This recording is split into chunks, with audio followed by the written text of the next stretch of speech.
Bayangkan misalnya kondisi primer dari manusia memang melekat dalam dirinya adalah DNA lokal, bukan DNA global.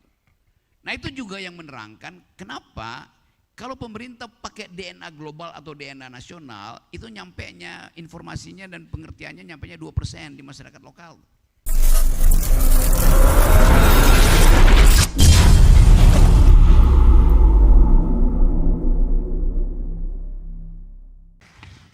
Oke, ada beberapa yang sifatnya kebijakan, saya nggak tahu soal fungsi misalnya kan itu mungkin Pak Bupati yang terang. Tapi saya ambil dulu kerangka besarnya itu, yaitu kegelisahan tentang masa depan Papua. Kenapa soal masa depan?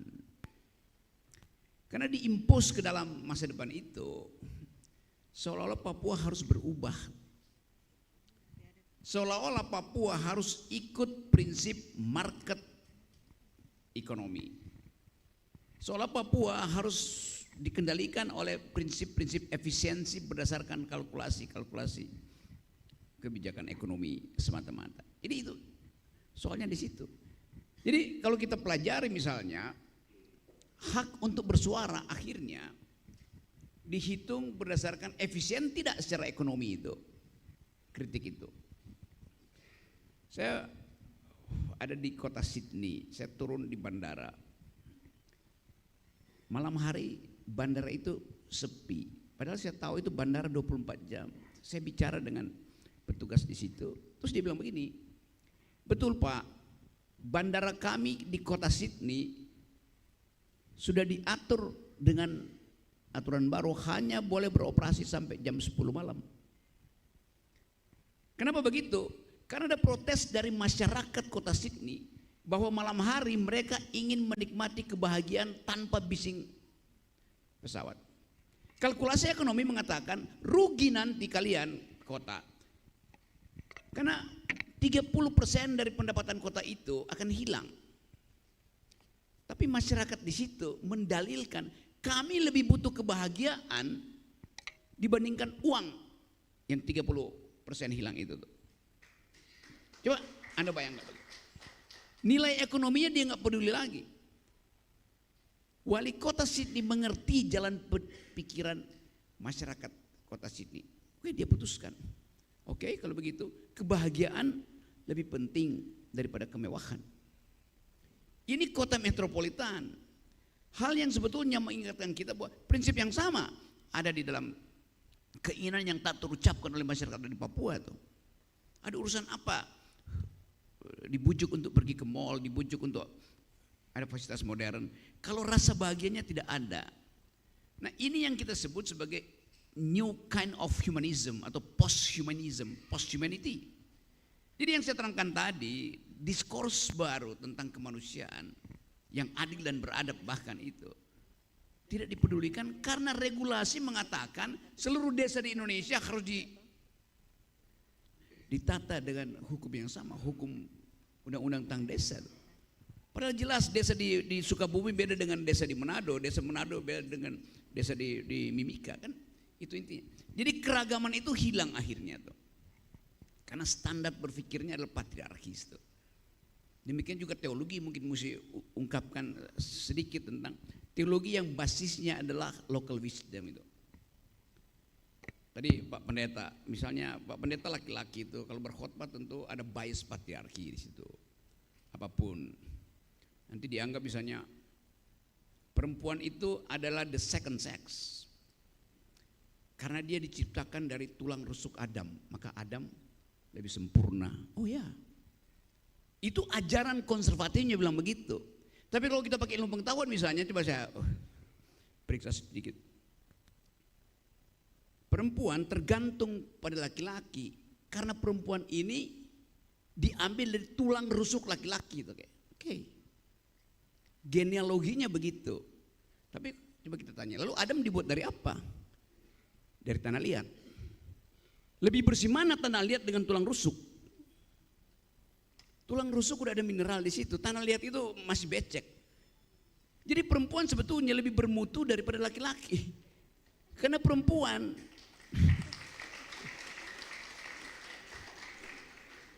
ini hanya untuk membalikkan narasi itu.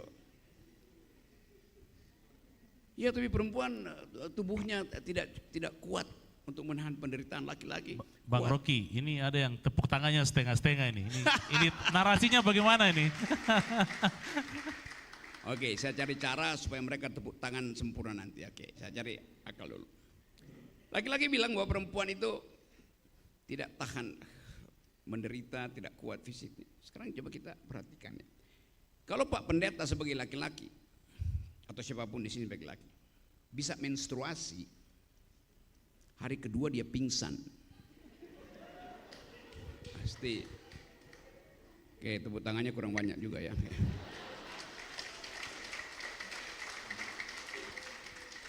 Kalau Pak Pendeta laki-laki bisa melahirkan, bukan ketika dia tewas. Karena laki-laki tidak diberi fasilitas untuk menahan rasa sakit yang sifatnya psikologis. Saya tahan dipukulin tuh. Tapi rasa sakit fisik itu hilang dengan cepat ketika diobati. Namanya pain, rasa sakit secara fisik tuh. Setiap kali saya naik gunung panjat tebing pasti sakit, jatuh udah. Tapi perempuan punya rasa sakit yang tidak dipahami laki-laki, itu misery. Bahasa Indonesia apa itu misery itu? Derita batin fisik. Ketika pagi-pagi seorang ibu-ibu, mama-mama lihat dompetnya tinggal ada 20.000. Padahal anaknya masih harus masuk PAUD. Dia berpikir masa depan, BPJS 3 tahun lagi akan bangkrut. Ya, kalau kita bikin analisis misalnya, jumlah orang sakit meningkat. Sementara anggaran BPJS tidak pernah meningkat, karena itu dinaikkan tarif untuk berobat. Lo mestinya digratiskan, karena itu tanggung jawab negara, dinaikkan. Jadi sekali lagi saya mau terangkan bahwa misery itu ada pada masyarakat adat. DPR, pemerintahan daerah bisa merasakan painfulness, tapi bukan misery. Nah, tumpukan misery ini yang menyebabkan penyelesaian tidak mungkin dilakukan secara cepat-cepat. Lo masalahnya psikis, ngapain diselesaikan secara teknokratis? Kan itu dasarnya begitu kan.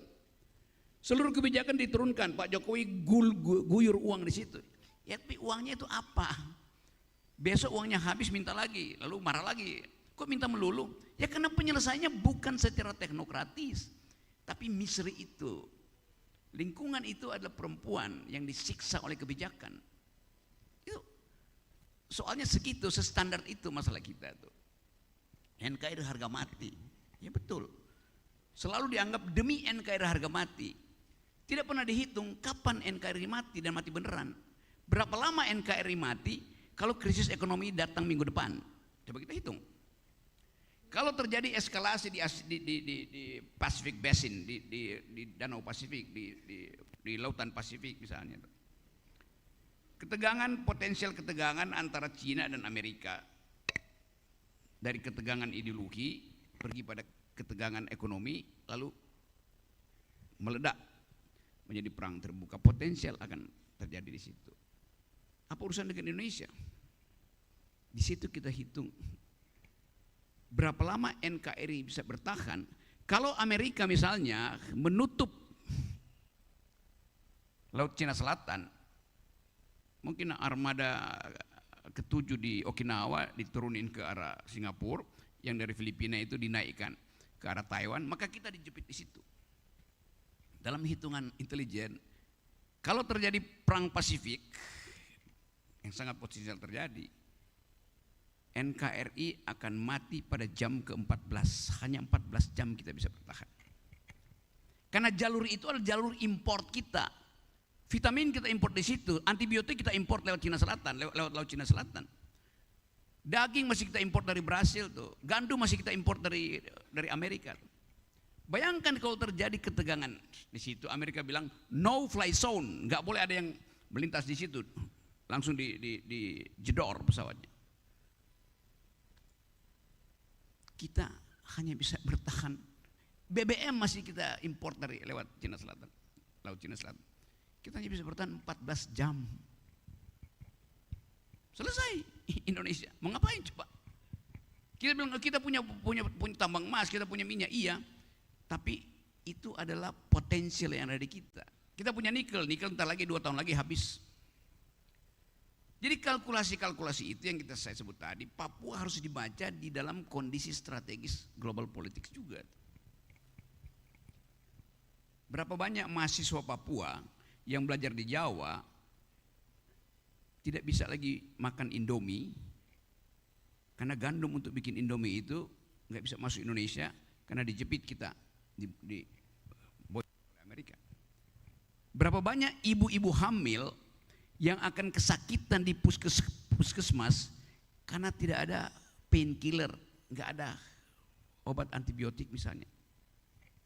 Ini serius sebetulnya. Karena kita mengimpor segala hal, kita net importer.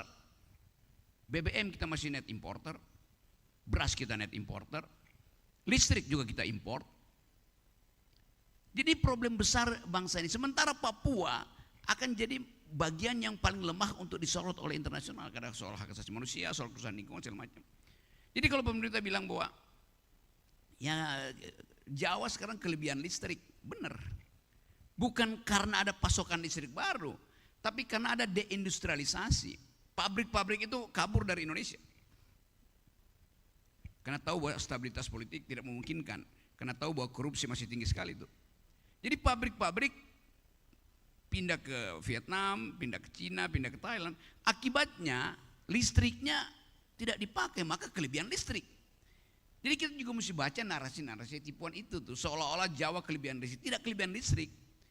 Jawa kelebihan listrik karena pemakai listrik utama udah hengkang dari Jawa. Apa akibatnya? Ada 11.000 PHK dalam 3 bulan terakhir di Jawa tuh. Artinya dia mesti dihidupkan lagi harapannya tuh. Bayangkan kalau itu terjadi misalnya di hal yang sama juga di Kalimantan tuh. Sampai sekarang Pontianak, Kalimantan Barat itu masih mengimpor listrik dari Malaysia. Gimana kalau kita konflik sedikit itu digunting listriknya oleh Malaysia? Kegelapan di situ.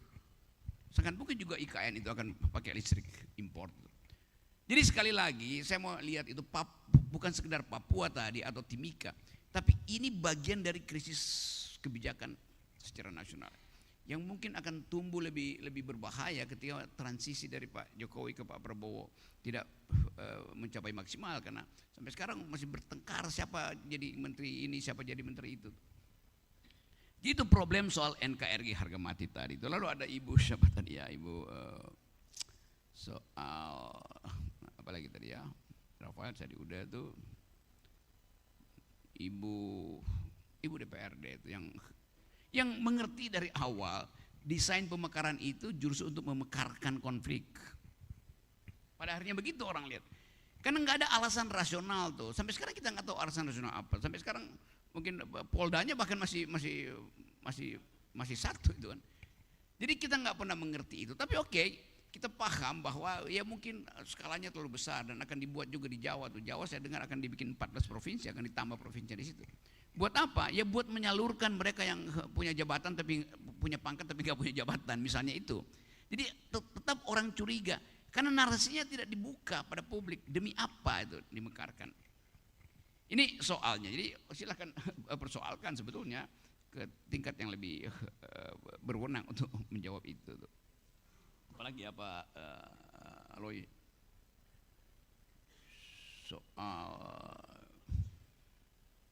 soal pengungsi ya itu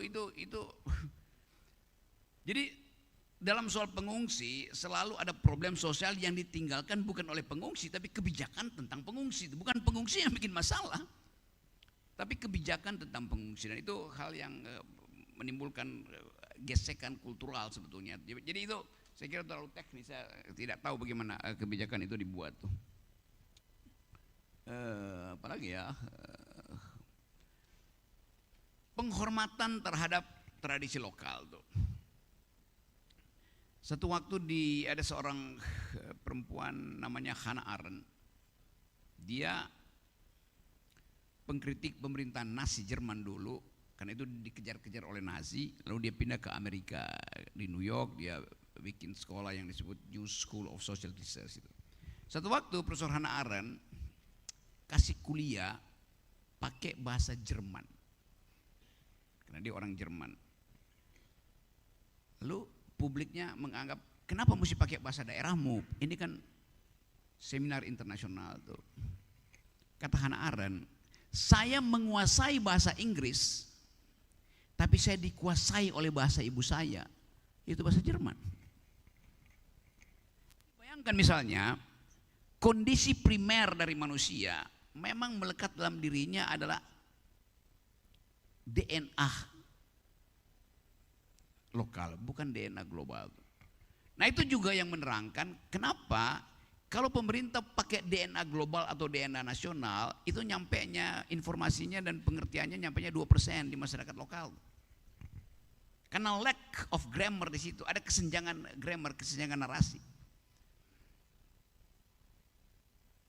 Tapi dipaksakan terus kan. Nah saya mulai berpikir bahwa memang negara ini terlalu besar. Jadi kalau ditanya solusinya apa, dari awal sudah bilang solusinya adalah jadikan Indonesia model persemakmuran. Negara-negara bagian tuh. Itu bahaya, apa bahayanya? Semua negara bagian, Amerika itu negara bagian, Jerman negara-negara bagian. Tapi dia bersatu dan menganggap bahwa bagian-bagian itu justru yang menghidupkan inisiatif. Tapi lalu dihubungkan, artinya separatisme, bukan. Sebagai wacana dia mesti dibuka tuh. Supaya orang Aceh, orang Ambon, orang Papua itu punya semacam harapan tertentu walaupun dalam tingkat pikiran bahwa ada penyelesaian paling enggak di tingkat potensial. Sama seperti Rusia dulu berupaya untuk tetap Uni Soviet tapi akhirnya berantakan.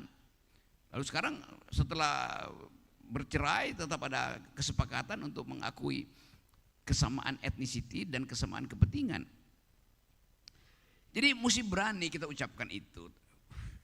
Saya tahu bahwa yang saya ucapkan besok saya bisa dipanggil Bareskrim lagi ini karena mempromosikan seolah-olah pro separatisme. Bukan, wacana itu ada di dalam kepala orang Indonesia. Kalau dia ditahan, mestinya dia diucapkan supaya dibicarakan, didiskusikan. Ya mungkin masuk akal, mungkin tidak masuk akal. Tetapi biarkan dia berkembang itu. Karena konstitusi kita diawali dengan problem yang sama. Waktu konstitusi dibuat, Dewan Konstituante, ada orang yang angkat tangan tuh. Kita mau bikin negara berbentuk apa? Yang angkat tangan pertama, kita mau negara Islam. Ada yang bilang kita mau negara kerajaan. Ada yang bilang kita mau negara komunis. Ada yang bilang kita mau negara liberal. Wacana itu ada di dalam proses genealogi berbangsa kita. Kenapa mesti ditutup? Jadi biarkan wacana itu tumbuh tuh. Satu waktu mungkin kalau ada yang mau bikin negara Islam ya bisa aja. Tapi nanti dia berpikir, ya setelah itu sumber uangnya dari mana ya? Ada yang bikin negara komunis tapi menganggap bahwa oke, ateisme itu gak laku di Indonesia. Ada yang bikin negara liberal, berpikir ulang tuh bahwa enggak, Indonesia itu punya dasar untuk saling menghargai itu. Liberalisme terlalu jauh tuh jadi basis. Nah kalau percakapan itu ada outletnya secara akademis, enggak ada orang yang saling curiga. Kan ini cuma wacana berpikir di situ kan. Jadi sekali lagi, saya tahu kompleksitas masalah, tetapi ada satu hal yang berbahaya. Kalau pikiran tidak mampu di-upload, tidak mampu diucapkan, karena soal-soal kecurigaan awal. Nah, hilangkan dulu kecurigaan itu, supaya kita hidupkan wacana.